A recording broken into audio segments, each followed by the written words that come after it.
এখন বছরের শেষ সময়, ছুটির সময়, ক্রিসমাসের ছুটি, নতুন বছরের ছুটি ইত্যাদি কারণে তোমাদের অনেকের স্কুল বন্ধ। তাই মসজিদ এখন সাধারণ সময়ের চেয়ে বেশি লোকারণ্য। আর আমাকে একটা অনুরোধ করা হয়েছে, আজকে প্রচুর শিশুরা এখানে উপস্থিত। আপনি কি এমন একটা খুতবা দিতে পারবেন যেন আমরা তাদেরকে নামাজ পড়তে বলতে পারি? কারণ বাচ্চাগুলো এখন বেশিরভাগ সময় বাসায় কাটাচ্ছে, আর তারা তাদের পিতামাতার কথা শোনে না, নামাজ পড়তে বললেও পড়ে না। আপনি কি কোনোভাবে তাদেরকে নামাজ পড়ার জন্য অনুপ্রাণিত করতে পারবেন? আমি এই খুতবার নাম দিয়েছি বাচ্চাগুলোর সাথে আমাকে কথা বলতে দিন। আর এখানে উপস্থিত বাচ্চাদের আমি যা করতে বলবো, তোমাদের যাদের নামাজ পড়তে কষ্ট হয়, পড়তে ইচ্ছা করে না, আর তোমাদের আম্মুরা বকাঝকা করে এবং বলে ওঠো নামাজ পড়ো নামাজ পড়ো, তোমরা এখন ছুটিতে আছো, এখন তো কোনো অজুহাত নেই, যাও মসজিদে যাও, তোমরা তখন অনিচ্ছা সত্ত্বেও ওঠো আর মনে মনে বলো আম্মা আপনি একটু থামতে পারবেন, খুবই বিরক্তিকর। এমনকি যখন নামাজে দাঁড়াও আল্লাহু আকবার বলে চোখ এদিক ওদিক ঘোরাতে থাকো, তোমরা এটাই করো। এখন পিতামাতাদের উদ্দেশ্যে কিছু কথা বলছি। যদি আপনার বাচ্চাদের জোর করে নামাজ পড়ান, চাপ প্রয়োগ করে নামাজ পড়ান, বকাঝকা করে নামাজ পড়ান, তখন তারা হয়তো কোনো মতে নামাজ পড়ে, আর তাদের বয়স 13, 14, 15। তাদের নামাজ পড়া দেখে আপনার হয়তো ভালো লাগে, কিন্তু তারা তো নামাজ উপভোগ করে না। আর এই ধর্ম আসলে বাহ্যিক ধার্মিকতা নিয়ে নয়, এই ধর্মের মূল নির্যাস হলো অন্তরের ধার্মিকতা। তাই দৃষ্টিনন্দন কোনো একটি কাজ আমার চোখের সামনে হচ্ছে বলেই যে আমরা আমাদের বাচ্চাদেরকে দিয়ে ভালো কিছু অর্জন করে ফেলেছি তা কিন্তু নয়। এক দৃষ্টিতে এটা ভালো, কিন্তু এটা তো কৃত্রিম, এটা বাহ্যিক। যেন সুন্দর একটা গাছ, কিন্তু ভিতরটা ফাঁকা। আর আল্লাহ এই ধর্মের মূলকে এভাবে বর্ণনা করেছেন, আসলুহা সাবিত ওয়া ফারউহা ফিস সামা, যার মূল সুদৃঢ়ভাবে স্থাপিত আর শাখা প্রশাখা আকাশ পানে বিস্তৃত। যখন কোনো মানুষ নামাজ নিয়ে অলসতা করে, আমি 3-4 বছরের বাচ্চা সম্পর্কে কথা বলছি না, এবং আমি 6 বছরের কাউকে নিয়েও কথা বলছি না। আমি এমন বাচ্চাদের নিয়ে কথা বলছি যারা এখন বুদ্ধিসম্পন্ন, বাবা পুত্র বা কন্যা মিলে একই লেভেলের ভিডিও গেম খেলতে পারে, তারা একই ধরনের টিভি শো দেখতে পারে, তারা এমন একটি লেভেলে পৌঁছে গেছে যে তারা এখন উচ্চ স্তরের বিষয়গুলো হৃদয়ঙ্গম করতে পারে। আপনার যেসব বিষয়ে আগ্রহ আছে তার কিছু কিছুতে তাদেরও আগ্রহ আছে। টিভিতে আপনি যদি কোনো খেলা দেখেন, তারাও আপনার সাথে দেখে। কিছু কিছু বিষয়ে তারা বুদ্ধিগত দিক থেকে আপনার সমপর্যায়ের। অবশ্যই তারা শিশু, তাদের ব্রেইন এখনো পুরোপুরি পূর্ণতা পায়নি, এখনো কম ক্ষমতা সম্পন্ন, কিন্তু কিছু পর্যায়ে তারা ইতিমধ্যে বুদ্ধিমান সত্তা হয়ে গেছে এবং এখন তারা নিজস্ব সিদ্ধান্ত নেওয়ার ক্ষমতা প্রদর্শন করছে। তারা নিজের জন্য চিন্তা করতে পারে এবং বুদ্ধিমান প্রশ্ন করতে পারে। অতএব নবীন কিশোর কিশোরীরা, তোমরা যারা শ্রোতাদের মধ্যে বসে আছো, তোমাদের শিশু হিসেবে সম্বোধন করছি না, আমি তোমাদের কিশোর কিশোরী হিসেবে সম্বোধন করছি। মনে করো তোমাদের বাবা তোমাদের সাথে কথা বলছে, বা তোমাদের মা তোমাদের সাথে এই খুতবায় কথা বলছে। আমি ধরে নিচ্ছি যে আমি আমার নিজের সন্তানদের সাথে কথা বলছি এই খুতবায়। আমি মিম্বারে না, আমি বাসায় বসেই আমার বাচ্চার সাথে কথা বলছি। তখন আমি কিভাবে তাদেরকে নামাজ পড়তে বলবো? প্রথম যে বিষয়টা বলে আমি কথা শুরু করতে যাচ্ছি তা হলো, প্রিয় সন্তান, এমন একটি সময় ছিল যখন আমি তোমার কথা জানতাম না, তোমার সাথে আমার কোনো সম্পর্ক ছিল না, তোমার কোনো অস্তিত্ব ছিল না, আমি তোমার ব্যাপারে কোনো পরোয়া করতাম না, তোমার কথা কখনো চিন্তা করতাম না, তুমি আমার নিকট কিছুই ছিলে না। লাম ইয়াকুন শাইআম মাযকুরা। কোরআন বলছে মানুষের জীবনে এমন একটা সময় ছিল যখন কেউ তাকে স্মরণ করত না, একেবারেই না। আমি তোমাকে একটুও ভালোবাসিনি, কারণ তুমি আমার নিকট জিরো ছিলে, কিছুই না। কিন্তু হঠাৎ করে আমার জীবনে তোমার আগমন ঘটল। এমনকি যখন আমি জানতে পারলাম যে তোমার মা তোমার জন্ম দিবে, যখন সে তার পেটের মধ্যে তোমাকে বহন করে চলছিল, এমনকি তোমার মাও ভাবতো কেমন হবে আমার সন্তানটা। কিন্তু আমার কোনো ধারণাই ছিল না, আমার কাছে কোনো তথ্য ছিল না। আমার একটা অংশ এই ভয়ে থাকতো যে তুমি হয়তো আমার মতো হবে, কিন্তু আমার কোনো ধারণাই ছিল না কেমন মানুষ হবে তুমি। এমনকি তুমি যখন একটু একটু করে বড় হচ্ছিলে, তুমি যখন একদম ছোট বাচ্চা ছিলে, আমি আসলে জানতাম না তুমি কে। আমি শুধু জানতাম তোমাকে খাওয়াতে হবে, আর মাঝে মাঝে তোমার থেকে দুর্গন্ধ আসতো। এছাড়া তোমার সম্পর্কে আমি তেমন কিছুই জানতাম না। এখন তুমি যেহেতু বড় হয়ে উঠছো, এখন আমরা পরস্পর কথা বলতে পারি এবং যোগাযোগ করতে পারি। তুমি স্কুলে যাচ্ছ, আমরা একই বাড়িতে বাস করি।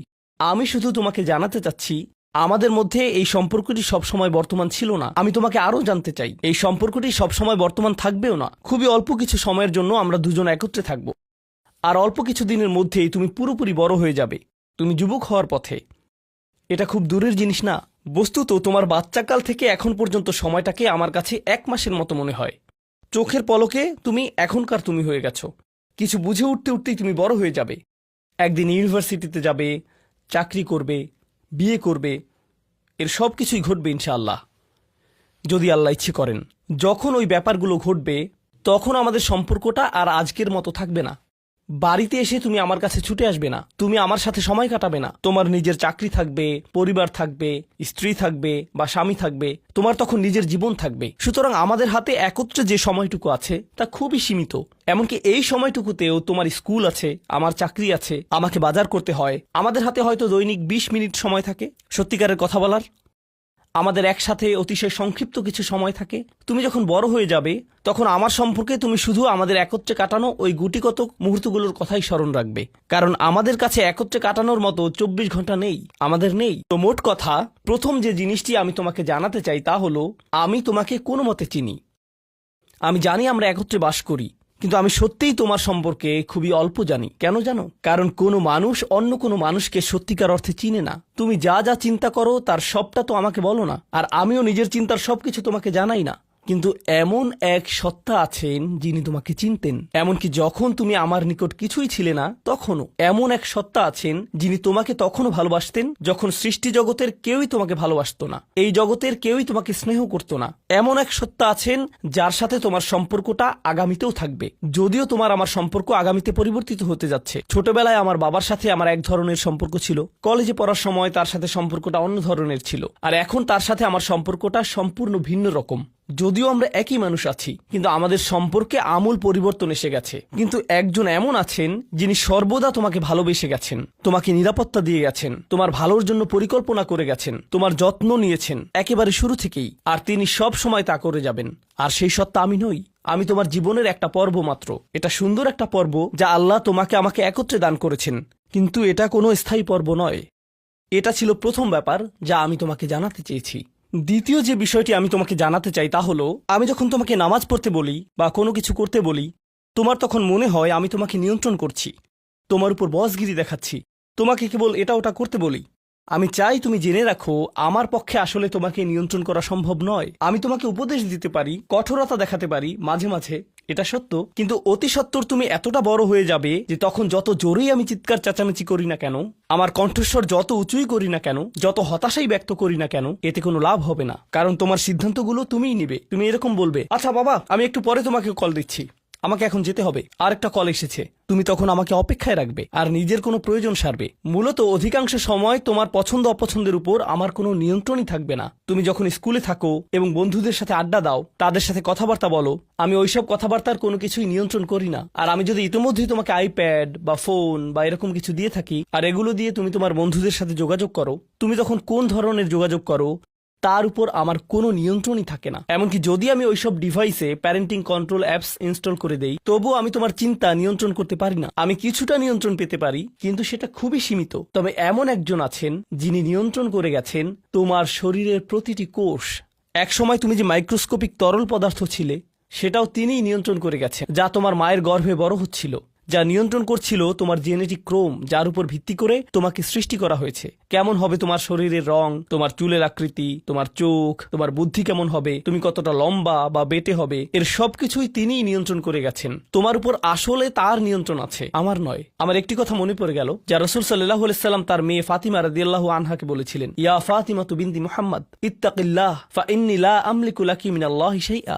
ও ফাতিমা, মুহাম্মাদের কন্যা, আল্লাহর ব্যাপারে সচেতন থাকো।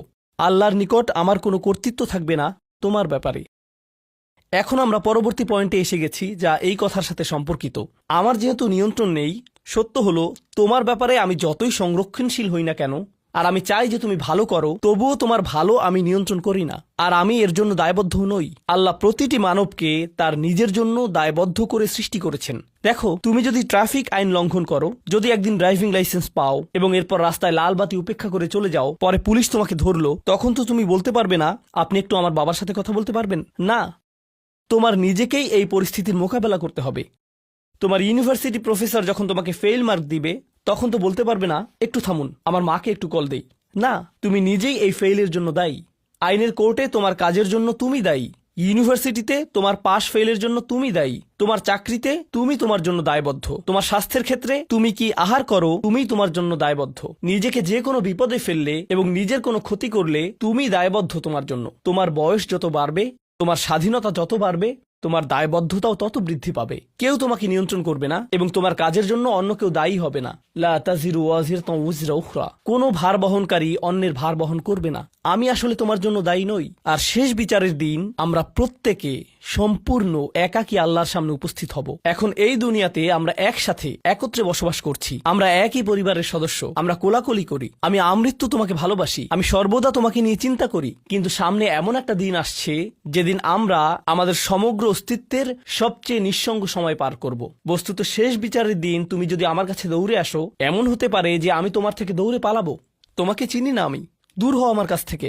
আমি এখন আমার হিসেব নিয়ে চিন্তিত, কারণ তোমার সাথে আমার সম্পর্কটি ছিল সামান্য কয়েকটি ক্ষুদ্র সেকেন্ডের জন্য আল্লাহর সাথে সম্পর্কের তুলনায়, যে সম্পর্কটি আরো অনেক বড়, অনেক বেশি পুরনো, আর ওটা থাকবে আরো বেশি সময় ধরে। আমাকে এখন ওই সম্পর্কটা নিয়ে ডিল করতে হবে শেষ বিচারের দিন। অতএব আমাদের এই সম্পর্কটি ইয়াউমা ইয়াফিরুল মারউ মিন আখিহি ওয়া উম্মিহি ওয়া আবিহি, এই ধরনের সব আয়াত। লোকটি পালাবে তার মা থেকে, তার বাবা থেকে, তার ছেলে মেয়েদের থেকে, তার ভাই বোনদের থেকে, তার স্ত্রী বা স্বামী থেকে। কেউ কেউ ভাবছেন স্ত্রী থেকে পালানো, এটা তো আমি বর্তমানেও করি। তো পরবর্তী যে বিষয়টি আমি তোমাকে জানাতে চাই তা হলো, আমি তোমার কাছ থেকে সম্মান অনুভব করতে চাই, ঠিক যেভাবে তুমিও আমার প্রদত্ত যত্ন অনুভব করতে চাও। তুমি যখন কাউকে ভালোবাসো তখন কেমন যেন তার কাছে তোমার একটা চাহিদা তৈরি হয়। আমার নিকট তোমার চাহিদা হলো বাসার সমস্ত প্রয়োজন ঠিকমতো মেটানো হচ্ছে তো, আমার দায় দায়িত্বের অন্তর্ভুক্ত। আমার কাছে তোমার চাহিদা হলো আমি যেন কারেন্ট বিল প্রদান করি, ঘরের এসিটা যেন কাজ করে। তুমি চাও আমি যেন তোমার স্কুলে যাওয়া নিশ্চিত করি, তুমি চাও আমি যেন তোমাকে জামা কাপড় কিনে দেই। এগুলো আমার দায়িত্ব। আর আমি চাই তুমি যেন আমাকে কিছুটা সম্মান প্রদর্শন করো এবং শ্রদ্ধা দেখাও এবং আমার কথা শোনো। এগুলো তো সবাই বুঝে, কিন্তু আল্লাহর সাথে তোমার সম্পর্কটা অন্যরকম। তার কাছ থেকে তোমার অনেক কিছু দরকার, কিন্তু তোমার কাছ থেকে তার কোনো কিছুরই দরকার নেই। তোমাকে তার একটুও প্রয়োজন নেই। আসলেই তার কারোরই দরকার নেই বা কোনো কিছুরই দরকার নেই। চলো তোমার সম্পর্কে কথা বলি। তুমি যখন বলো আমাকে কেন নামাজ পড়তে হবে, আমার নামাজ আল্লাহর কেন এত দরকার, তোমার কোনো কিছুরই আল্লাহর প্রয়োজন নেই। এই নামাজ কোনোভাবেই তার উপকারে নয়। আল্লাহ এমনকি বলছেন যখন কোনো কিছুই থাকবে না, চলো কোরআন থেকে একটা উদাহরণ দেই। যখন এই মহাবিশ্বে কিছুই থাকবে না, চলো কয়েক সেকেন্ডের জন্য আল্লাহর গৌরব নিয়ে কথা বলি। সম্প্রতি বিশ্বকাপ চলার সময় আমি কাতারে ছিলাম। যেই টিম জয়লাভ করে, আর্জেন্টিনা জয়লাভ করে, তাদের জন্য এটা ছিল একটা দারুণ গৌরবময় মুহূর্ত। সবাই তাদেরকে নিয়ে আনন্দ উৎসবে মুখর। কল্পনা করো খেলোয়াড়টাকে নিয়ে উৎসব চলছে, কিন্তু কোনো দর্শক নেই, কোনো ক্যামেরা নেই, কোনো স্টেডিয়াম নেই, কিচ্ছু নেই। একটা লোক একা একা একটি দ্বীপে বাস করে, সে ফুটবলটাতে লাথি দিয়ে একটা গোল করে ফেলল আর বলে উঠল, ইয়ে, আমি সেরা। কিন্তু কেউ তো সেখানে নেই। এমন ঘটনার কথা শুনলে মনে করবে লোকটি পাগল হয়ে গেছে, তাই না? গৌরব পেতে হলে গৌরব করার মতো একদল দর্শক থাকতে হবে। স্বীকৃতি পেতে হলে একদল মানুষ আশেপাশে থাকতে হবে যারা স্বীকৃতি দিবে। প্রশংসা পেতে হলে, কদর পেতে হলে নিজে নিজে তো আর প্রশংসা পেতে পারো না। এমন কেউ থাকতে হবে যে তোমার জন্য এই প্রশংসাটা করবে। কিন্তু আল্লাহ বলেন, কুল্লু মান আলাইহা ফান ওয়ায়াবকা ওয়াজহু রাব্বিকা যুল জালালি ওয়াল ইকরাম। তিনি বলেন সব কিছুই ধ্বংস হয়ে যাবে এই ধরাপৃষ্ঠের, তথাপি তোমার রবের চেহারা থেকে যাবে। আল্লাহই একমাত্র সত্তা, যিনি তখনও মহিয়ান এবং গরিয়ান। এমনকি যখন তার প্রশংসা এবং গৌরব বর্ণনা করার কেউ থাকবে না, অন্য যে কারো ক্ষেত্রে কাউকে না কাউকে এটা করে দিতে হয়। তাই আল্লাহর প্রয়োজন নেই আমার নামাজের, আমার হালাল মুরগি খাওয়া আল্লাহর প্রয়োজন নেই, আমার মন্দ বলা থেকে বিরত থাকাও আল্লাহর প্রয়োজন নেই। তাই নিজের মাথা থেকে এই চিন্তা দূর করে দাও যে নামাজ পড়ার মাধ্যমে তুমি কোনোভাবে অন্য কারো উপকার করছো। আল্লাহ এমনকি বলছেন, ইয়ামুন্নুনা আলাইকা আন আসলামু, তারা মনে করে তারা ইসলাম গ্রহণ করে তোমাকে ধন্য করেছে। লা তামুন্নু আলাইয়া ইসলামাকুম, আমাকে বলতে এসো না যে তোমার ইসলামের মাধ্যমে তুমি কোনোভাবে আমার উপকার করেছো। বালিল্লাহু ইয়ামুন্নু আলাইকুম, বরং আল্লাহই তোমাদের প্রতি অনুগ্রহ করেছেন। এখন পরবর্তী বিষয়, আচ্ছা কেউ একজন নামাজ পড়ে না কেন? আমি তোমার সম্পর্কে বলছি না, আমার প্রিয় ছেলে বা প্রিয় মেয়ে। শুধু প্রশ্নটি নিয়ে চিন্তা করো যে মানুষ কেন নামাজ পড়ে না। এর অনেকগুলো উত্তর থাকতে পারে, আর এই প্রশ্নের উত্তর আল্লাহর কাছেও আছে। উত্তরটা খুবই ভয়ঙ্কর। এই উত্তরটি আমি খুতবার শুরুতে পড়েছি। তিনি বলেন, ফালা সাদ্দাকা ওয়ালা সাল্লা ওয়ালাকিন কাযযাবা ওয়া তাওয়াল্লা। সে আসলে সত্য গ্রহণ করেনি এবং সে নামাজও পড়েনি। তিনি কাফের সম্পর্কে বলছিলেন। তিনি দুইটা জিনিস বলেছেন, এই লোকটি সত্য গ্রহণ করেনি এবং নামাজও পড়েনি, কথাটা ভাবনার উদ্রেক করে। যদি বলা হয় সে সত্য গ্রহণ করেনি, আমার আশা হলো তিনি বলবেন লা সদ্দাকা ওয়ালা আমানা, কিন্তু তিনি বলছেন লা সল্লা। এর মানে হলো আল্লাহর সত্য গ্রহণ করার ব্যাপারে তোমার অন্তরে কিছু একটা মিসিং আছে। না না না, বাচ্চাটা বলে আমি আল্লাহকে বিশ্বাস করি, আমি মুসলিম। হ্যাঁ, তুমি এখানে মুসলিম, তোমার মাথায়, কিন্তু এই সত্য তো শুধু তোমার মাথার জন্য না, এই সত্য তোমার অন্তরের জন্য। তুমি এখনো অনুভব করছো না যে ব্যাপারটা কেমন সিরিয়াস, তুমি এখনো উপলব্ধি করছো না যে এটা কি। মাঝে মাঝে কোনো বিষয় তুমি জানো হয়তো, কিন্তু এই নিয়ে চিন্তা করা থেকে পালিয়ে বেড়াও। এটা সত্য, তুমি জানো বিষয়টা কিন্তু চিন্তা করতে চাও না। আর তাই এটা যেহেতু মিসিং, ঠিক এই কারণে আমি সহজেই নামাজের কথা ভুলে যাই কখনো কখনো, এবং তুমিও ভুলে যাও কখনো কখনো। এমনটা ঘটে কারণ আমাদের অন্তর কিছুটা বিভ্রান্ত হয়ে পড়ে। দিনের এই সত্যতা, আল্লাহকে সেই সত্যটা, সেই অকাট্য সত্যটা আমাদের মস্তিষ্কের পেছনের কোনো একটা সেলফে গিয়ে পড়ে থাকে। আমরা অন্য কিছুতে ব্যস্ত হয়ে পড়ি এবং এই নিয়ে আর চিন্তা করি না। আল্লাহ এটাই বলেছেন। সুতরাং তোমার নামাজ পড়া আল্লাহর প্রয়োজন নেই। এমনকি তুমি যদি নামাজ পড়ো, আমি পড়তে বলছি এই কারণে, তখন কি করো? নামাজের জন্য কিভাবে নিয়ত করো? তখন আমি 4 রাকাত নামাজ পড়বো, দাঁড়ালাম, কারণ আমার আব্বা বারবার পড়তে বলছেন। আল্লাহু আকবার। নবী সাল্লাল্লাহু আলাইহি সাল্লাম আমাদের বলেছেন, নিয়ত সঠিক না হলে কাজের কোনো মূল্য থাকে না। ইন্নামাল আমালু বিন্নিয়াহ, ইন্নামাল আমালু বিন্নিয়াত। এমনকি যদি তুমি কাজটা করেও থাকো কিন্তু তোমার নিয়ত ছিল আমি শুধু তোমাকে বিরক্ত করি, এটাই তোমার নিয়ত, তখন এই নামাজ আমার যেমন কোনো উপকার করবে না, ঠিক তেমনি তোমারও কোনো উপকার করবে না। তোমার সত্যিকারের আন্তরিক নামাজ থেকে একমাত্র যে উপকৃত হবে সে হলো তুমি নিজে। এখন এটাই সেই প্রশ্নের উত্তর যে কেন একজন মানুষ নামাজ পড়ে না। আরও 2টা কথা তোমার সম্পর্কে বলতে চাই। তার মাঝে একটা হলো নামাজ পড়ার উদ্দেশ্য কি, কোন কারণে পড়ব। কারণ তুমি হয়তো ভাবছো নামাজ পড়ার উদ্দেশ্য হলো তুমি যেন জাহান্নামে না জ্বলো। নামাজ পড়ার উদ্দেশ্য হলো তুমি যদি নামাজ না পড়ো আল্লাহ তোমাকে ঘৃণা করবেন। নামাজ পড়ার উদ্দেশ্য হলো তুমি যদি নামাজ না পড়ো তুমি শাস্তি পাবে, অথবা তুমি আর মুসলিমই থাকবে না, ফেরেশতারা তোমাকে অভিশাপ দিবে। সমস্ত নেতিবাচক বিষয়। আল্লাহ ওই সমস্ত উদ্দেশ্যের কথা উল্লেখ করেননি। নেতিবাচক কিছু থেকে মুক্তি পাওয়া নামাজের মূল উদ্দেশ্য নয়। নামাজের মূল উদ্দেশ্য হলো ইতিবাচক কিছুর দিকে ছুটে চলা, এটাই নামাজের উদ্দেশ্য। এমন 2 ছাত্রের মধ্যে পার্থক্য জানো? একজন লেখাপড়া করে যেন সে ফেল না করে, আর অন্যজন লেখাপড়া করে কারণ সে ওই সাবজেক্টটা পড়তে ভালোবাসে। একজন ছাত্র পড়ালেখা করছে পজিটিভ কিছুর জন্য, আর অন্যজন পড়ালেখা করছে কারণ সে এমন কিছু থেকে বাঁচতে চাচ্ছে যা নেগেটিভ। একজন কর্মচারী তার চাকরিটাকে দারুণ ভালোবাসে, আর অন্য একজন কর্মচারী শুধু চায় সে যেন চাকরিটা না হারায়। তারা একই চাকরি করছে, একেবারে অভিন্ন চাকরি, কিন্তু একজন চাকরিটা করতে পেরে কি যে খুশি, কত যে আনন্দ তার, আর অন্যজন খুবই হতাশ, সবসময় মনমরা ভাব। কেন? কারণ তাদের একজন এটা করছে ক্ষতিকর কিছু থেকে মুক্তি পাওয়ার জন্য, আর অপরজন এটা করছে উপকারী কিছুর দিকে ছুটে চলার জন্য। আল্লাহ কোরআনে যখন আমাকে নামাজ সম্পর্কে বলেছেন যে কেন আমাদের নামাজ পড়া দরকার, তিনি মুসা আলাইহিস সালামকে এই উত্তরটা বলে দিয়েছেন যখন তিনি তার সাথে সাক্ষাৎ করেছিলেন। তিনি বলেছেন, আকিমিস সলাতা লিযিকরি, আর আমাকে স্মরণ করার উদ্দেশ্যে নামাজ কায়েম করো। তোমার নামাজ ঠিক রাখো যেন তুমি তোমার রবকে স্মরণ করতে পারো। আমি তোমাকে ইতিমধ্যে বলেছি যে তোমার আমার সম্পর্কটা খুবই সীমিত, কিন্তু তোমার সাথে আল্লাহর সম্পর্কটা অনেক আগে থেকে শুরু হয়েছিল, আর তার সাথে তোমার এই সম্পর্কটা অনন্তকাল ধরে বলবৎ থাকবে। তাই সেই সম্পর্কটির কথা স্মরণে আনা আবশ্যক, কারণ ভালো যত কিছু তোমার কাছে আসে তা আসে ওই সম্পর্কটা থেকেই। সামান্য কিছু ভালো জিনিস তোমার বাবার কাছ থেকে আসে, কিছু কিছু ভালো জিনিস, কিন্তু সকল ভালো জিনিস যা তোমার কাছে আসে তা আসে একমাত্র ওই সম্পর্কটির কারণে।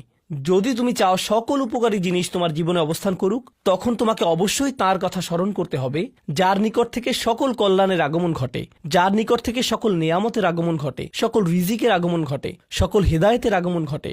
আর তাই আল্লাহ বলছেন সর্বোত্তম যে উপায়ে তুমি এটা করবে তা হলো নামাজের মাধ্যমে তুমি আমাকে স্মরণ করবে। এজন্যই তোমার নামাজ পড়া দরকার। আচ্ছা, পরিশেষে এজন্যই তোমার এটা করা উচিত, কিন্তু তুমি এটা করছো বলেই সঠিক নিয়ত সহকারে আল্লাহ বলছেন কেবল এখানেই শেষ নয়, এর কিছু উপকারিতাও আছে। কিছু ভালো জিনিস তোমার পথে আসবে যখন তুমি সত্যি সত্যি আল্লাহকে স্মরণ করবে, যখন তুমি আল্লাহকে স্মরণ করবে যেভাবে তিনি চান সেভাবে, আর যে উপায়ে তিনি চান তা হলো এই নামাজগুলোর মাধ্যমে। তুমি যদি এটা করতে পারো, আল্লাহ বলছেন ইন্না সলাতা তানহা আনিল ফাহশা ওয়াল মুনকার। এমনকি এই আয়াতেও ওয়ালা যিকরুল্লাহি আকবার।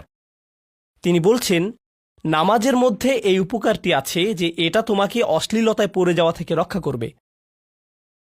কারণ অশ্লীলতা তোমার চারপাশে বিরাজমান, আর আমি প্রিয় পুত্র তোমাকে এটার সম্মুখীন হওয়া থেকে রক্ষা করতে পারবো না। অশ্লীলতা তোমার ফোনে, অশ্লীলতা তোমার স্কুলে, অশ্লীলতা তোমার বন্ধুদের মাঝে, অশ্লীলতা ঈদের অনুষ্ঠানে, যখন কোনো কর্নারে গিয়ে বন্ধুদের সাথে আড্ডা দাও, অশ্লীলতার উপস্থিতি তুমি সর্বত্র দেখতে পাবে। প্রতিবার যখনই তুমি অশ্লীলতার দিকে এগিয়ে যাবে, তোমার অন্তর ক্ষতিগ্রস্ত হয়ে পড়বে। আর আল্লাহ বলছেন যদি তুমি এই নামাজগুলো আদায়ে যত্নবান হও, এগুলো তোমাকে অশ্লীলতার করাল গ্রাস থেকে রক্ষা করবে। একবার যদি তুমি অশ্লীলতায় ডুবে যাও, তখন তুমি হয়ে পড়বে যেমন তুমি যদি দূষিত বাতাসে নিঃশ্বাস নাও, প্রথম প্রথম তোমার কাশি আসবে, কিন্তু যদি এতে বেশিক্ষণ অবস্থান করো, একসময় এতে তুমি অভ্যস্ত হয়ে পড়বে। অশ্লীলতাও ঠিক এরকম। এতে আকণ্ঠ নিমজ্জিত থাকলে একসময় এটাকে আর বড় অপরাধ বলে মনে হবে না। নিজেকে এর থেকে রক্ষা করার কোনো গরজ অনুভব করবে না আর, কারণ তোমার প্রতিরোধ ব্যবস্থা দূষিত হয়ে গেছে। এরপর তুমি এমনকি আরও বিষাক্ত আচরণের জন্য প্রস্তুত হয়ে যাবে, এমনকি আরও জঘন্য বিষয় ওয়াল মুনকার, এমনকি আরও ঘৃণ্য কাজও তোমার দ্বারা সম্পন্ন হয়ে যেতে পারে। অধপতনের অতল গহ্বরে হারিয়ে যাওয়া থেকে এই নামাজগুলো তোমাকে রক্ষা করবে। এই জন্যই তোমার নামাজ পড়া দরকার। এই সমস্ত কারণেই তোমার নামাজ পড়া প্রয়োজন। আমি বলেছি এই জন্য না। এই সমগ্র ভ্রমণের শেষে সিদ্ধান্তটা সম্পূর্ণরূপে তোমার। কারণ আল্লাহ হয়তো আগামীকালই আমাকে নিয়ে যেতে পারেন, আল্লাহ হয়তো আমাকে 1 বছরের মধ্যেই নিয়ে যেতে পারেন। তোমার এবং আমার মাঝে যে এই সম্পর্কটা বর্তমানে আছে, এমনকি যদি আমরা 100 বছরও বাঁচি, আমরা এর চেয়ে বেশি বাঁচতে পারবো না। একটা সময় আছে যখন এর সমাপ্তি ঘটবে, কিন্তু ওই সম্পর্কটি, তুমি যদি সত্যিই ওই সম্পর্কটি সম্মান করতে চাও, নামাজ পড়ো। তোমার প্রতি এটাই আমার উপদেশ।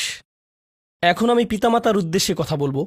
এটা হবে ছোট্ট একটা রিমাইন্ডার আমার জন্য এবং আমাদের সবার জন্য, আমাদের পিতামাতাদের জন্য। সন্তানাদি আল্লাহ প্রদত্ত একটা নিয়ামত। তাদেরকে এজন্য দেওয়া হয়নি যেন আমরা তাদের নিয়ন্ত্রণ করতে পারি। যত বেশি আমরা তাদেরকে নিয়ন্ত্রণ করতে চাইব, তত বেশি হতাশ হব সকল অবস্থাতেই। আমি দেখেছি এমনটা, বিশেষ করে যে পরিবারগুলো তাদের সন্তানদের দিনের সুরক্ষা করতে চায়, তারা যত বেশি সন্তানদের উপর জোর করে দিন চাপিয়ে দিতে চায়, তত বেশি ওই ছেলেমেয়েগুলো অদ্ভুত সব উপায়ে বিদ্রোহ প্রকাশ করে। কারণ যে বিষয়টা আল্লাহ চান আপনি তাদেরকে প্রদান করুন, আপনার ছেলে মেয়েদের কাছে আপনার যে সুযোগ আছে সেটা তাদেরকে আপনার আদেশ নিষেধ মানতে বাধ্য করার জন্য নয়। সুযোগটা এই জন্য দেয়া হয়েছে যেন আপনি তাদেরকে এমন সব বিষয়ে চিন্তা করাতে পারেন যা শুধু আপনার পক্ষেই চিন্তা করানো সম্ভব। তাদেরকে এমন সব বিষয়ে পছন্দ করাতে পারেন যা শুধু আপনার পক্ষেই পছন্দ করানো সম্ভব।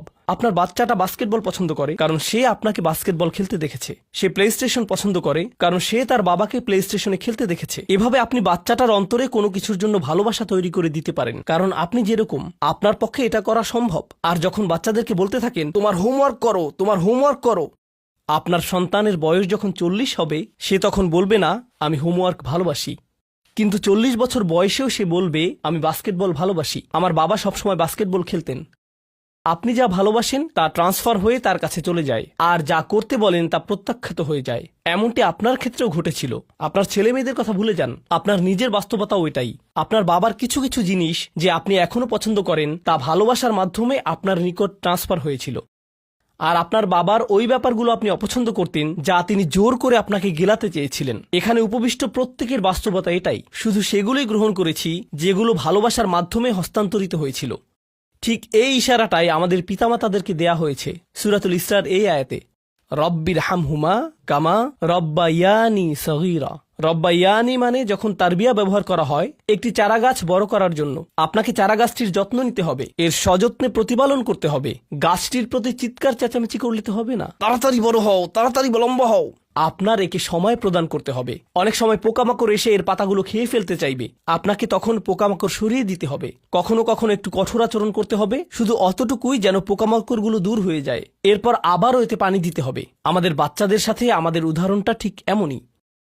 ঠিক এ কারণেই আমরা আমাদের মাতা পিতার জন্য এই দোয়াটা করি। আমি দোয়া করছি আল্লাহ যেন আমাদের সন্তানদেরকে হেদায়েত দান করেন, যা শুধু তার পক্ষেই দেয়া সম্ভব। দোয়া করছি আল্লাহ তাদের অন্তরে ইস্তিকামা প্রদান করুন, যেন তারা তাদের জীবনে সঠিক সিদ্ধান্ত নিতে পারে। আরও দোয়া করছি আল্লাহ তাদেরকে ইব্রাহিম আলাইহিস সালামের দোয়ার মতো করুন, যা তিনি আমাদের সবার জন্য করেছিলেন, রব্বি জাআলনি মুকিমাস সালাতি ওয়া মিন যুররিয়াতি। হে আমার রব, আমাকে সালাত কায়েমকারী বানান এবং আমার বংশধরদের মধ্য থেকেও আল্লাহ তাআলা এখানে উপস্থিত পিতামাতাদেরকে আমাকে সহ সবাইকে এমন দৃষ্টান্তে পরিণত করুন যে আল্লাহকে ভালোবাসে এবং যে নামাজকে ভালোবাসে, যেন আমাদের ছেলেমেয়েরা নামাজের প্রেমে পড়ে যায় আমরা যেভাবে নামাজকে ভালোবাসি তা দেখে।